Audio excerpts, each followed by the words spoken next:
Magandang araw Pilipinas. Ako si Marv Suwaisi at ito ang Online News PH, ang boses ng mamamayang Pilipino. Narito ang mga nagbabagang balita ngayong araw. China attacks PH research vessels in West Philippine Sea. Sa kauna-unahang pagkakataon, dalawang research vessel ng Bureau of Fisheries and Aquatic Resources o BFAR ang tinarget ng water cannon ng China Coast Guard habang nagsasagawa ng siyentipikong pag-aaral sa karagatang sakop ng West Philippine Sea. Ayon sa ulat ng BFAR, ang mga barkong BRP Datu Sanday at BRP Datu Pagbuaya ay tinambangan habang nangangalap ng sand samples malapit sa Pag-asa, Kai 2 noong Mayo 21. Bandang alas 9:13 ng umaga, ang barkong Chinese na may hull number 315 and 59 ay dalawang beses na sumalpok at nag-water cannon sa Datu Sanday na nagdulot ng pinsala sa bahagi ng bow at smokestack ng barko. Ligtas naman ang mga sakay nito, karamihan ay mga siyentipiko at kawani ng BFAR at PCG. PCG, BFAR condemn aggression.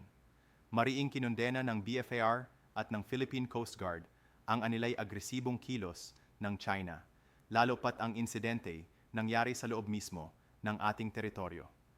Ayon kay Commodore J. Tariela ng PCG, bukod sa dalawang barkong Chinese Coast Guard, may dalawang Chinese militia vessels din na sumuporta sa pananakot.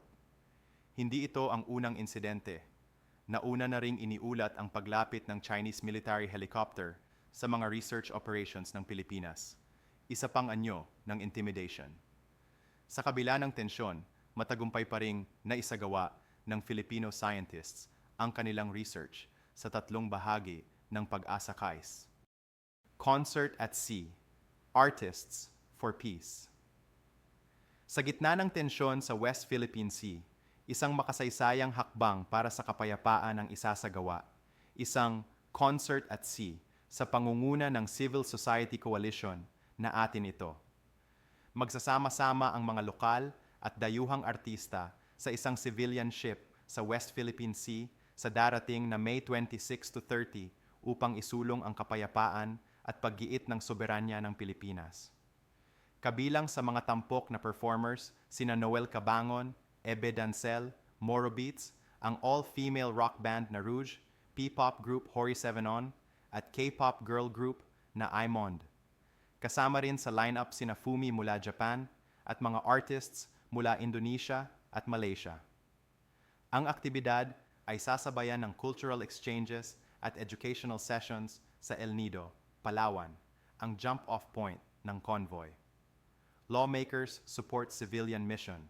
Nagpaabot ng suporta ang mga mambabatas gaya ni Chel Diokno at Repener Percy Sendanya. Isinusulong nila ang pagsama ng kasaysayan ng West Philippine Sea sa mga paaralan at ang deklarasyon ng July 12 bilang West Philippine Sea Victory Day, bilang paggunita sa pagkapanalo ng Pilipinas sa international arbitration noong 2016. Marv Suwaisi. Sa gitna ng banta, nananatiling matatag ang ating mga siyentipiko, mangingisda at mga artistang Pilipino. Mula sa pananaliksik hanggang sa pag-awit, iisa ang tinig, kapayapaan at karapatan ng bayan ang dapat manaig. Ako po si Marv Suwaisi para sa Online News PH, ang boses ng katotohanan.